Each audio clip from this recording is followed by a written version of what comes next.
देखो हम लोग सेकंड चैप्टर सीख रहे हैं साइंस वन का, periodic classification of elements.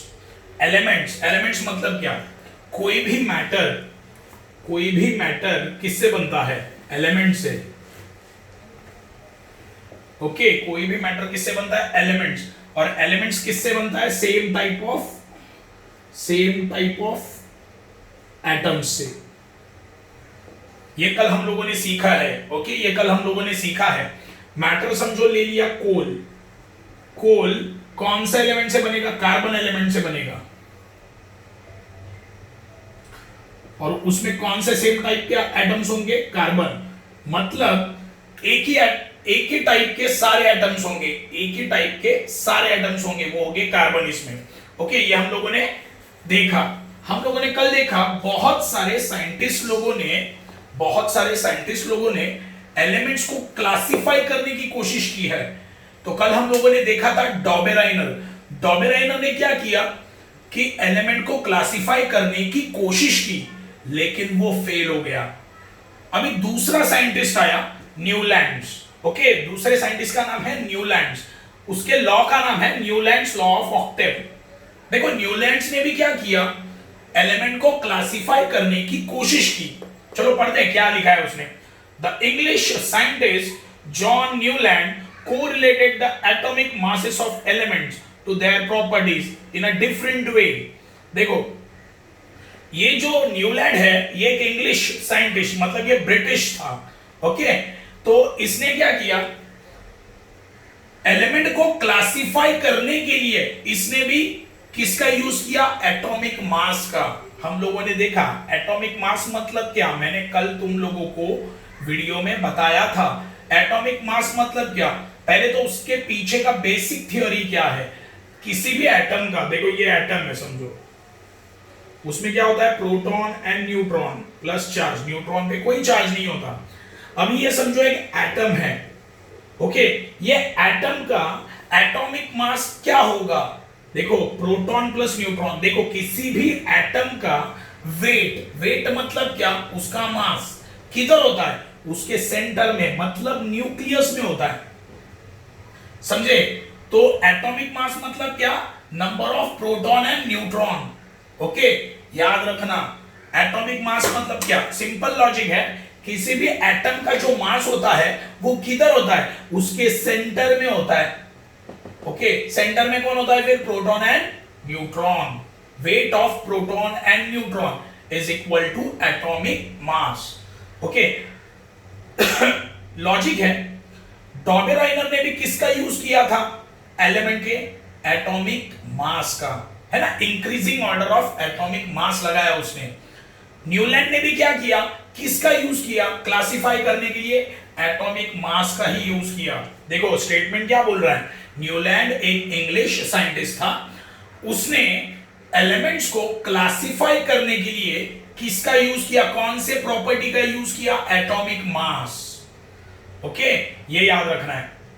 In a different way, in the year 1866 Newlands arranged the element known at that time in an increasing order of their atomic masses. It started with the lightest element, hydrogen, and ended up with thorium.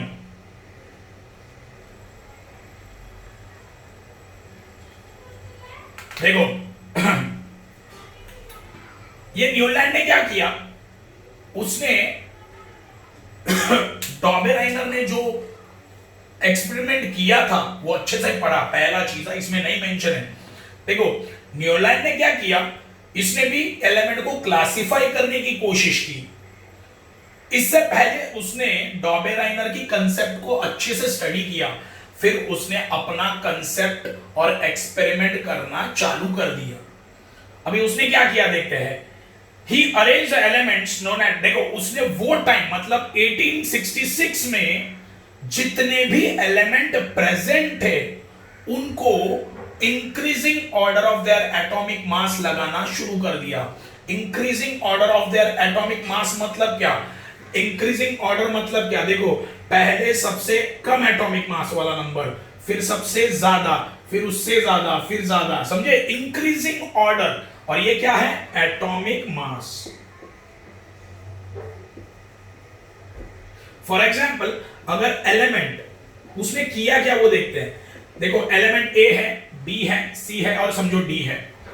उसने भी same किया। उसने क्या किया, element को क्या किया, कैसे अरेंज किया, कैसे लाइन में लगाया, increasing order of atomic mass. ये क्या है उसका, समझो ए का वेट कितना है 10, बी का वेट कितना है 11, सी का वेट कितना है 12, डी का वेट कितना है 13। ये वेट मतलब क्या, एलिमेंट का एटॉमिक मास। तो कैसे लगाया उसने, इंक्रीजिंग ऑर्डर में। देखो एटॉमिक मास को इंक्रीजिंग ऑर्डर में लगाया, 10 के बाद 11, 11 के बाद 12, 13। ये एग्जांपल दे रहा हूं। Okay, it started with the lightest element. तो सबसे छोटा एलिमेंट कौन सा था, सबसे लाइटेस्ट। लाइटेस्ट मतलब कम वेट वाला, हाइड्रोजन था। तो यहां पे पहला एलिमेंट था हाइड्रोजन, और उसने एंड कहां पर किया, थोरियम पर किया। उसने एंड कहां पर किया, थोरियम पर किया। He found that every 8 element had properties similar to those of the first. Okay, उसने क्या किया, देखो पॉज करो। तो न्यूलैंड्स ने क्या किया, वो अभी मेन चीज हमें देखना है। न्यूलैंड्स जब जिंदा था तब उसके टाइम पे, न्यूलैंड्स जब जिंदा था तब उसके टाइम पे जितने भी एलिमेंट्स एग्जिस्ट थे, प्रेजेंट थे, उसने उसको क्लासिफाई करने की कोशिश की। क्लासिफाई करने के लिए उसने एलिमेंट की कौन सी चीज का यूज किया, एटॉमिक मास का। बहुत इंपॉर्टेंट पॉइंट है, ये याद रखना है। न्यूलैंड्स ने भी क्या किया, एलिमेंट्स को क्लासिफाई करने की कोशिश की, और उसके लिए उसने कौन सी ट्रिक यूज की, एटॉमिक मास। एलिमेंट का एटॉमिक मास का यूज उसने किया। तब ये न्यूलैंड ने क्या किया वो देखते हैं। न्यूलैंड ने क्या किया, जितने भी एलिमेंट प्रेजेंट थे उनको वो ऑर्डर में लगाता गया। कौन से ऑर्डर में, increasing order of their weight, मतलब एटॉमिक मास। फॉर एग्जाम्पल देखते हैं क्या किया उसने। चलो यहां पे है पहला एलिमेंट ए, B, C, D, E, F,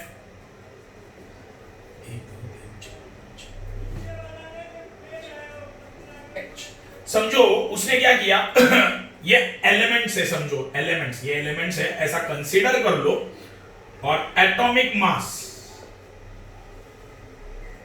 atomic mass मतलब एलिमेंट का एक तरह का वेट। ओके, तो ए का वेट था 10, 11, 12, 13, 14, 15, 16, 17। देखो तो न्यूलैंड ने क्या किया, एलिमेंट को कैसे अरेंज किया, increasing order of atomic mass. Element को उसने कैसे अरेंज किया, increasing order of their atomic mass. देखो एटॉमिक मास ये 10 है, सबसे कम, सबसे थोड़ा ज्यादा, थोड़ा ज्यादा, थोड़ा सबसे ज्यादा, है ना। उसने क्या किया, एलिमेंट को सीक्वेंस में लगाया। कैसे सीक्वेंस में लगाया, उसके एटॉमिक मास से। ओके, इंक्रीज हो रहा है, देखो सबसे छोटा, फिर थोड़ा बड़ा, थोड़ा बड़ा, और थोड़ा बड़ा, और थोड़ा ज्यादा ज्यादा, है ना। तो इंक्रीजिंग एलिमेंट को कैसे उसने अरेंज किया, कैसे सीक्वेंस में लगाया, increasing order of their atomic mass. ये बहुत ज्यादा इंपॉर्टेंट वर्ड है, अपने दिमाग में एक चीज फिट कर देना। ये जो वर्ड बोल रहा हूं मैं, increasing order of their atomic mass, तुम लोग डॉबेराइनर में भी देखो और न्यूलैंड्स में भी देखो, ये स्टेटमेंट है। अरेंज कैसे किया एलिमेंट्स को, increasing order of their atomic mass. Atomic mass मतलब उनके वेट के हिसाब से उनको अरेंज किया, कम वेट से लेकर ज्यादा वेट तक उसने अरेंज किया, समझे। देखो एलिमेंट ए है, उसका वेट 10, सबसे कम है तो वो पहला। एलिमेंट बी है, उसका वेट 11 है तो वो दूसरा, है ना। इंक्रीजिंग ऑर्डर में जा रहा है, और किसके इंक्रीजिंग ऑर्डर में, एटॉमिक मास के। ये एग्जांपल दे रहा हूं। ओके, वो जब ऐसे एलिमेंट को अरेंज कर रहा था तब उसको ये पता चला, जब 8वां एलिमेंट आता है ना, देखो काउंट करो 1 2 3 4 5 6 7 8, ये जो 8वां एलिमेंट है, इसके जो प्रॉपर्टीज है वो सिमिलर टू फर्स्ट एलिमेंट। मतलब क्या है, जब उसने एलिमेंट को अरेंज किया तब उसको यह पता चला कि आठवां एलिमेंट जब आता है ना, तब उसके प्रॉपर्टीज सिमिलर टू पहला एलिमेंट जितना होता है। मतलब आठवें एलिमेंट के प्रॉपर्टीज और पहले एलिमेंट के प्रॉपर्टीज सेम, ऐसे उसे मतलब फाइंड आउट हुआ उसको, समझा। उसने क्या किया, एलिमेंट को वो अरेंज करता गया। अरेंज करते वक्त उसको क्या पता चला, जब आठवां एलिमेंट आता है तो उसका प्रॉपर्टी और पहले एलिमेंट का प्रॉपर्टी सेम आता है, ऐसे उसे पता चला। तो उसने क्या किया, ये आठवें एलिमेंट को पहले एलिमेंट के नीचे लिख दिया, समझे। उसने क्या किया, आठवें एलिमेंट को पहले एलिमेंट के नीचे लिख दिया, फिर वापस आगे लिखने लगा।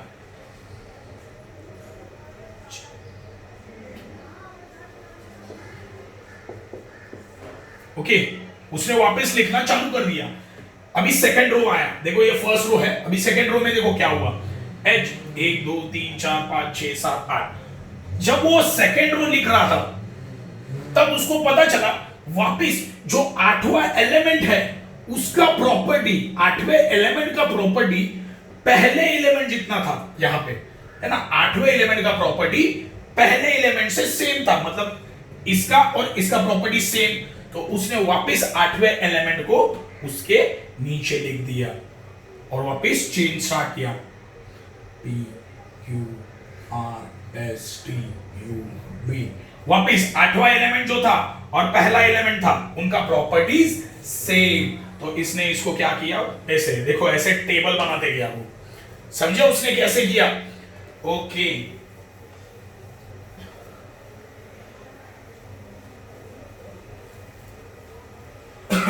मतलब क्या हुआ कि एक लाइन में वही एलिमेंट, देखो एक लाइन में वही एलिमेंट आएंगे जिनके प्रॉपर्टीज सेम होंगे।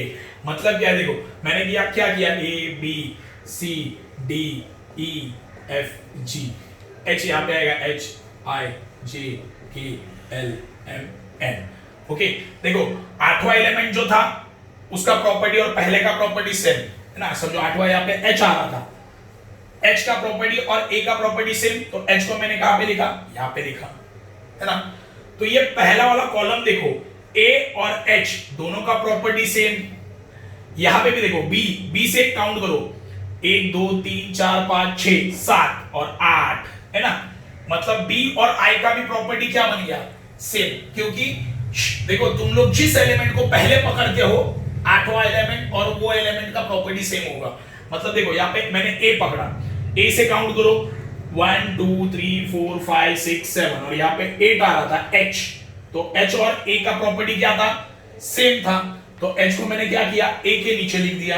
अभी बी से काउंट करो 1 2 3 4 5 6 7 8, मतलब बी और आई का प्रॉपर्टी क्या होगा, सेम। अभी सी से काउंट करो 1 2 3 4 5 6 7 8, मतलब सी और जे का प्रॉपर्टी क्या होगा, सेम। समझे, मतलब पहला एलिमेंट और आठवां एलिमेंट दोनों का प्रॉपर्टी क्या आएगा, सेम आएगा। ये उसने बोला। For example sodium is the 8th element from sodium is the 8th element from lithium and both have similar properties. चलो ये चार्ट में देखते हैं, सोडियम एंड लिथियम। देखो लिथियम से काउंट करो 1 2 3 4 5 6 7 8। देखो लिथियम से अगर मैं काउंट स्टार्ट करूंगा, लिथियम को अगर मैं पहला एलिमेंट पकड़ूंगा तो आठवां एलिमेंट कौन सा है, सोडियम। देखो 1 2 3 4 5 6 7 8 है ना। तो सोडियम लिथियम के नीचे आ गया है ना, लिथियम के नीचे कौन आया, सोडियम। ये दोनों का भी प्रॉपर्टीज क्या होगा, सेम। अभी सोडियम के नीचे कौन है, पोटेशियम, तो सोडियम और पोटेशियम का प्रॉपर्टी सेम, मतलब ये तीनों का भी प्रॉपर्टीज सेम। समझे, okay. Similarly to beryllium and chlorine show similar with fluorine. देखो इधर बेरिलियम एंड क्लोरीन, इधर है chlorine.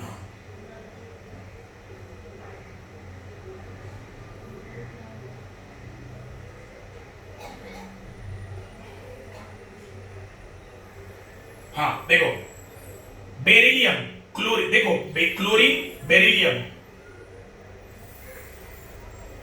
And fluorine, okay, chlorine and beryllium, okay, ये दोनों भी क्या है देखो, काउंट करो, मतलब ये पूरे कॉलम में जितने भी एलिमेंट आएंगे सबके प्रॉपर्टीज क्या होंगे, सेम। ये स्टेटमेंट वही बोल रहे हैं, देखो beryllium chlorine, chlorine beryllium, okay, ये दोनों का भी क्या है, प्रॉपर्टीज सेम होगा, याद रखना।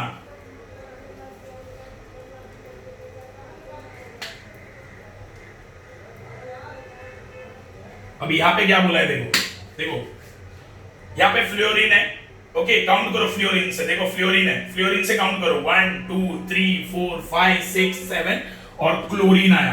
फ्लोरीन के नीचे कौन है, क्लोरीन है, तो ये दोनों के देखो, ये दोनों के प्रॉपर्टीज क्या सेम, मतलब ये तीनों के अब तक सेम हो गए। फिर काउंट करो कोबाल्ट एंड निकेल, है ना, क्लोरीन के नीचे कौन है, कोबाल्ट एंड निकेल, मतलब क्लोरीन और इसका प्रॉपर्टीज सेम, मतलब ये चारों का प्रॉपर्टीज सेम, ओके, मतलब एक कॉलम में जितने भी एलिमेंट्स आएंगे उनके सबके प्रॉपर्टीज क्या होंगे, सेम होंगे, है ना।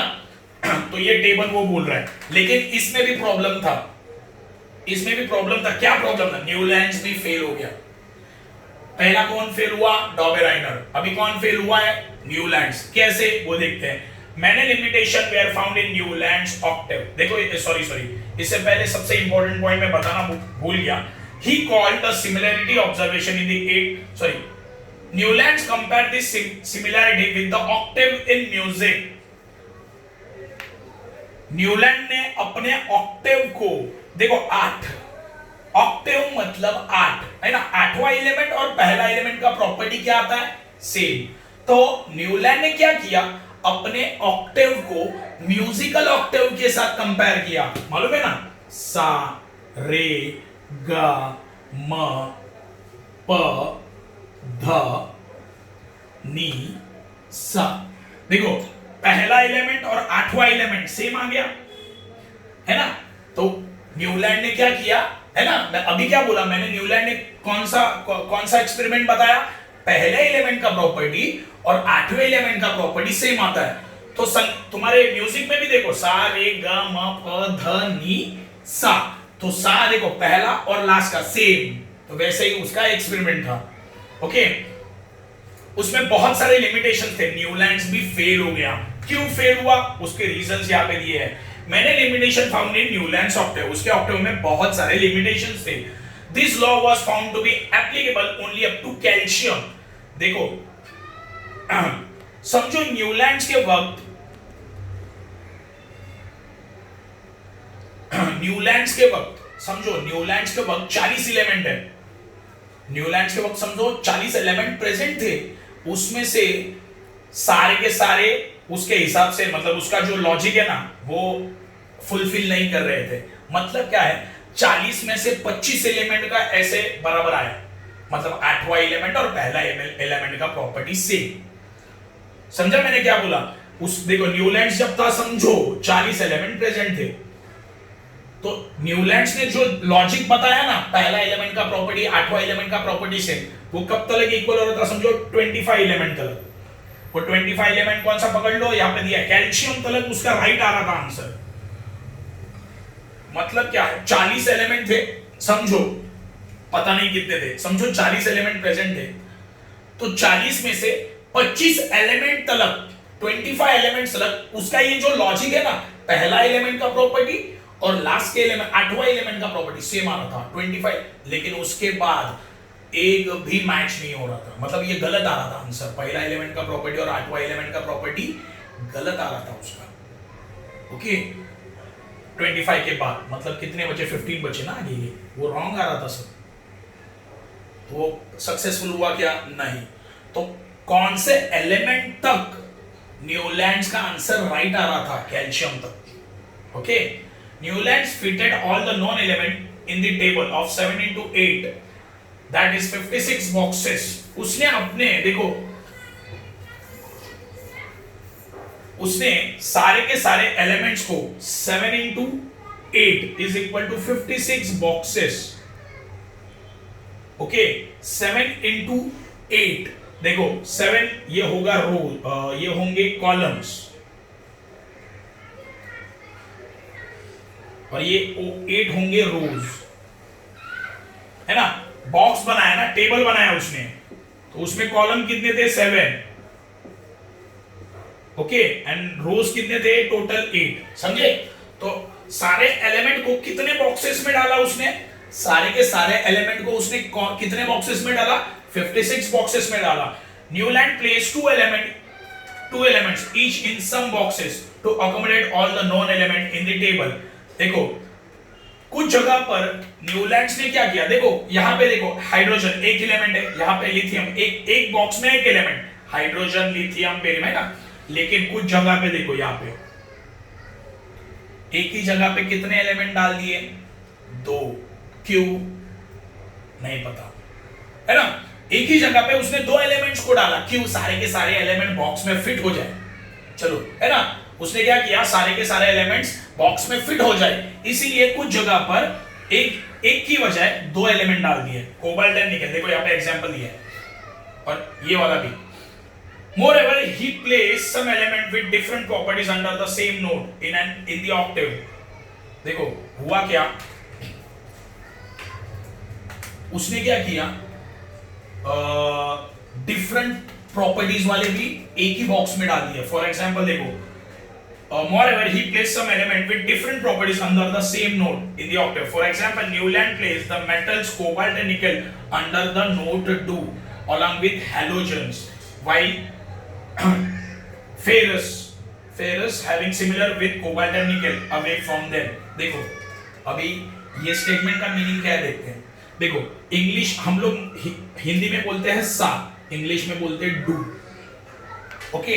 तो सा या डू में ये कॉलम में कौन आता है, कोबाल्ट एंड निकेल, है ना। ये स्टेटमेंट का मीनिंग समझा रहा हूं, ध्यान दो एकदम। देखो सारे सा ये कॉलम में, सा मतलब क्या, डू, ओके। ये कॉलम में कौन आता है, कोबाल्ट एंड निकेल आता है, सही है। इसका जो प्रॉपर्टीज है,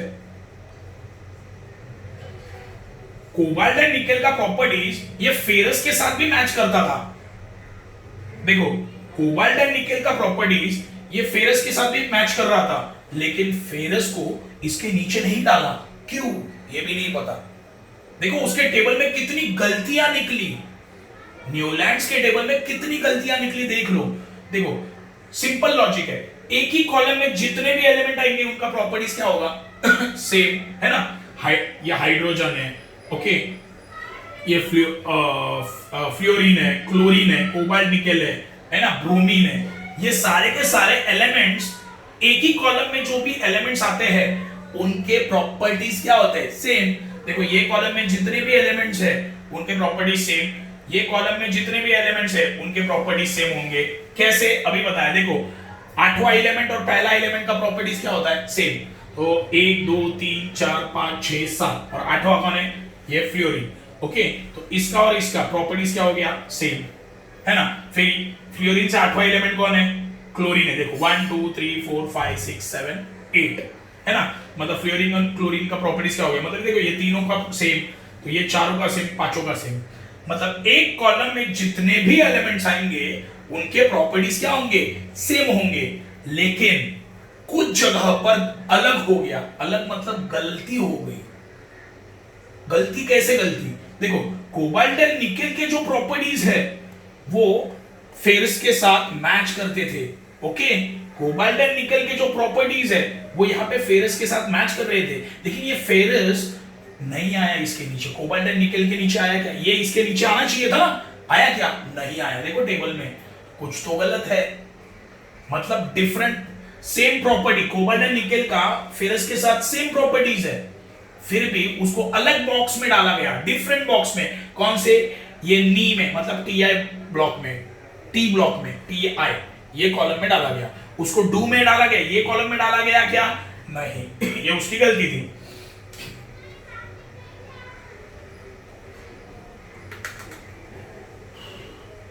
Away from them along with the non-metal O and S। देखो तो फेरस किसके नीचे आ गया, O and S के नीचे, है ना। उसको कौन से, देखो फेरस को किसके नीचे होना चाहिए, तो कोबाल्ट एंड निकेल के नीचे होना चाहिए था, सही है।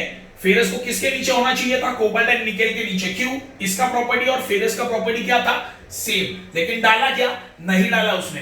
तो फेरस को कौन से ब्लॉक में डाल दिया उसने, ये टीआई ब्लॉक में, है ना, ये कॉलम में डाल दिया। और किसके नीचे, ओ एंड एस के नीचे, समझे। और वो दोनों भी नॉन मेटल है, ऑक्सीजन सल्फर ये नॉन मेटल्स है। और उसने जो टेबल बनाया ना, देखो न्यूलैंड्स ने एक गलती और एक गलती कर दी। उसने एक गलती की कि वो जब तक प्रेजेंट, मतलब उसके टाइम पर जितने भी एलिमेंट प्रेजेंट है, समझो 40 एलिमेंट प्रेजेंट है, तो उसने जो टेबल बनाया ना सिर्फ 40 एलिमेंट्स के लिए बनाया। उसने ये नहीं सोचा कि अगर फ्यूचर में कोई नए एलिमेंट्स आए तो बॉक्स में कैसे फिट होंगे, उसने वो जगह ही नहीं छोड़ी। तो और एक गलती उससे हो गई, समझे याद अलग। तो उसने क्या गलतियां की, न्यूलैंड्स ने कौन सी गलतियां की, ये बहुत ही ज्यादा इंपॉर्टेंट है, याद रखना। इसीलिए न्यूलैंड्स फेल हो गया, समझे। तो हम लोगों ने अब तक देखा डॉबेराइनर और अभी न्यूलैंड्स।